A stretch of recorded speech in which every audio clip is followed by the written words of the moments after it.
Look out, heavyweight boxers. There's a new contender in town. Just kidding.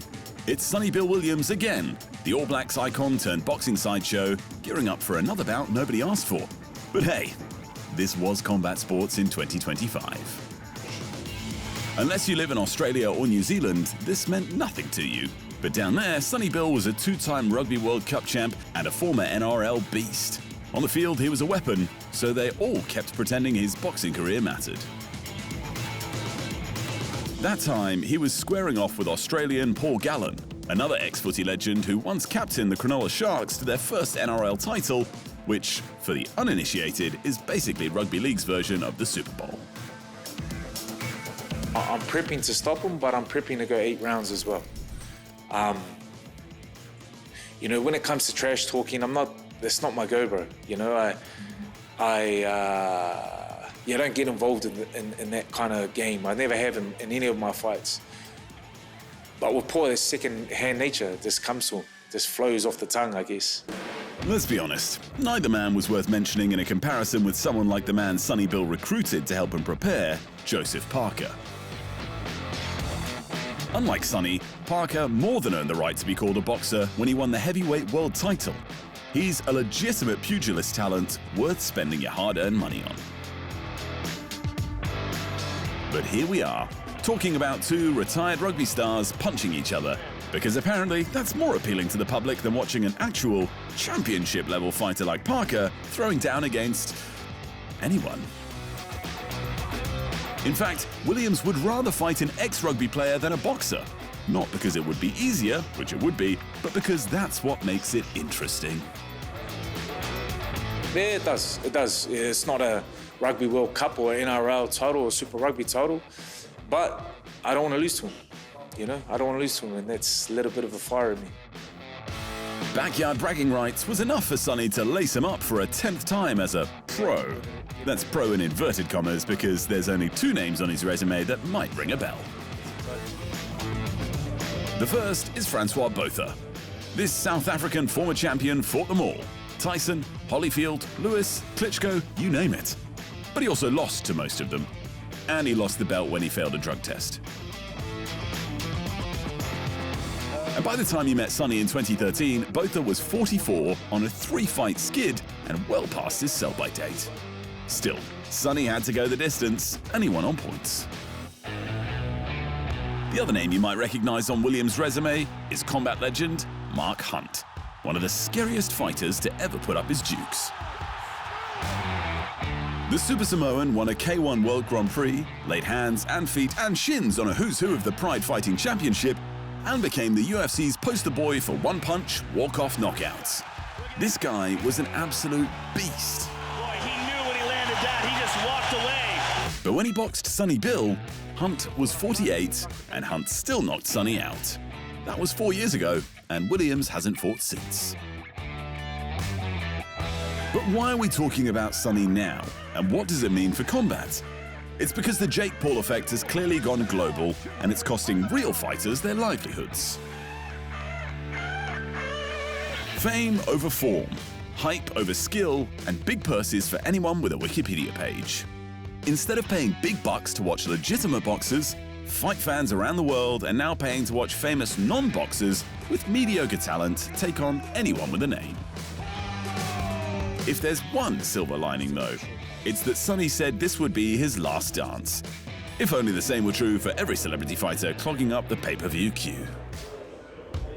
Get in there, God willing, give him a good hiding, and then walk off into the sunset. Richardson Hitchins made a brutal statement in New York, dismantling former lightweight champion George Kambosos Jr. with an 8th-round knockout to retain his IBF junior welterweight title. But the real fireworks came after the bell. Kambosos, who shocked the world in 2021 by beating Teofimo Lopez for the unified lightweight title, was looking for 2-division glory. Instead, he got outclassed and dropped to 2-4 in his last 6 fights. Hitchins dominated from the opening bell and outlanded the gutsy Australian 205 to just 57 and scored with over 50% of his punches. He ended it in the 8th round with a body shot after yelling at Kambosos' corner to throw in the towel. "I smelled blood in the water, so I went for the kill," Hitchins said. "I told his dad, if you love your son, you will stop the fight." And thankfully, he did. With his title secure, Hitchins called for unification fights, including a potential clash with WBO champ Teofimo Lopez, who stepped into the ring to accept the challenge. And before that, Hitchins also called out the WBC's champion in recess, Devin Haney, for what could be Hitchins' first major payday at a Riyadh season event, no less. But instead, he picked a fight with his promoter, Eddie Hearn. And how? Standing in the ring after the win, and with the Matchroom Sport chairman at his side, Hitchins declared himself a free agent. "I did feel disrespected, but it's not him. It's just dogs around him," explained Hearn. "A good manager is good for your career. I just understand the game, so it doesn't infuriate me. I just go, you're a dog, you'll get what's coming to you. That's all. That's boxing." Despite the drama, Hearn remains optimistic about Hitchins' future with Matchroom. That's in no small part due to a call from Turki Al-Sheikh, the Saudi sports official behind the Riyadh season boxing events. "I had a heartwarming call from Turki Al-Sheikh this morning," Hearn said, with all the cards now in his hand. He confirmed he will only deal with Matchroom moving forward on Richardson Hitchins, so we'll begin those discussions. Meanwhile, the mega fight between the two-division undisputed champion Terence Crawford and the undisputed super middleweight champion Canelo Alvarez is officially set for September 13 in Las Vegas, and it will be streamed live on Netflix. Co-promoted by Al-Sheikh's Riyadh season, UFC CEO Dana White and Sela, a privately owned Saudi Arabian entertainment company, this will be one of boxing's biggest ever crossover events. And as proof, you just need to look at how well Jake Paul versus Mike Tyson did. White's role has been questioned though, especially when a scheduling conflict with UFC's pay-per-view Noche UFC event came to light. However, delays in Mexico forced a venue change, and the event has been demoted to a free fight night in San Antonio, Texas. This has now freed up White to help promote. No bigger holy than that. "Are you kidding me that the first boxing fight I'm going to get to promote is Canelo versus Crawford?" asked White via a statement. "It's literally a once-in-a-lifetime fight." And it really is. Canelo is coming off a dominant decision win over William Skull for his second undisputed super middleweight championship, and he's riding a 6-fight win streak following his 2022 loss to Dimitri Bivol. Crawford last fought in August, claiming the WBA junior middleweight title with a dominant win over Israel Madrimov. Before then, the pound-for-pound contender was undisputed at both welter and junior welterweight. It'll be one of the biggest fights in history. And finally, it's back to Eddie Hearn, who hinted that 2026 could be the end of Anthony Joshua's professional boxing career. The former two-time unified heavyweight king is targeting a return in September after undergoing recent elbow surgery. The 35-year-old will be targeting a super fight against retired former champion Tyson Fury.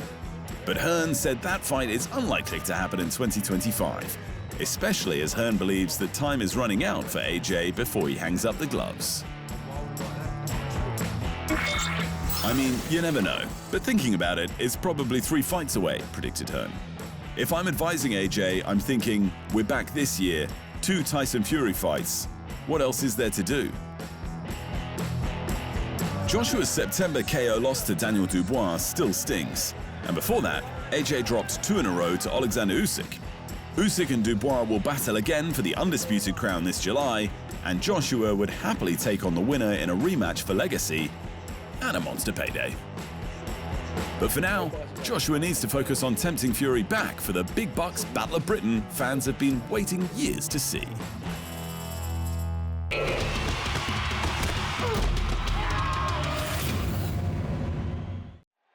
Thanks for watching, and remember, if you want more fight sports in your life, just hit the subscribe button.